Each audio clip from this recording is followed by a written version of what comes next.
सरकारी कार्यालय सांबादिकों प्रवेश मना जितेबाला एभली एक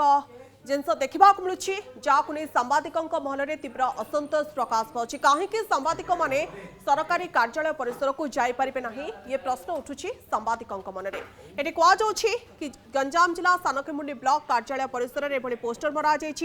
जहां नहीं तीव्र प्रतिक्रिया प्रकाश पाई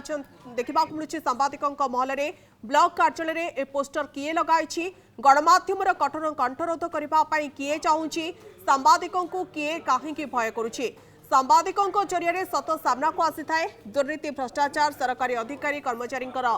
असल मुखा लोकलोचन को आनी थाए गणमाध्यम सानखेमुंडी ब्लॉक कार्यालय में दुर्नीति होउछि तेणु सांबादिकों को बारण करा प्रेस क्लब पक्षर कहुई सानखेमुंडी प्रेस क्लब घटना को दृढ़ निंदा करने सहित पोस्टर हटाई दोषी विरोध में कार्यानुष्ठान नेबाई दाबी कर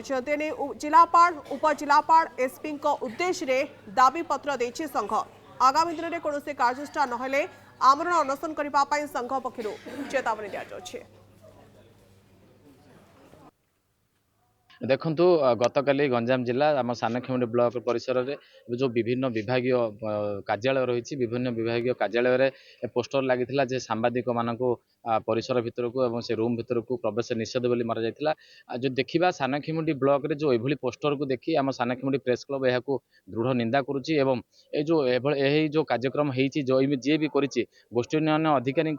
निर्देश अंचल लोक कर उच्चस्तरीय तदंत हेल्ले जना पड़ो जदि कहीपर जे ये सानखेमुंडी ब्लॉक को सांबादिक को जो मना कर केवल यार गोटे कारण दुर्नीति ये बुड़ीकी रही सानखेमुंडी ब्लॉक तेणु गंजाम जिलार सानखेमुंडी ब्लॉक को सांबादिक को मना कर संपूर्ण रूपे निंदनीय जे आमर ये जो पोस्टर मारी गतकाली ब्लॉक उन्नयन गोष्ठी उन्नयन अधिकारी ना अन्य कई मार्चंती ता संपूर्ण रूपे गोटे निंदनीय परिप्रकाश होची ये जो करिसेंती आम सानखेमुंडी प्रेस क्लब तरफ आम दृढ़ निंदा करुचु आगामी भविष्य में एभली जदि परिवेश परिस्थिति उपजे ताल आम राजरास्तार ओह्लैया बाध्य हबु।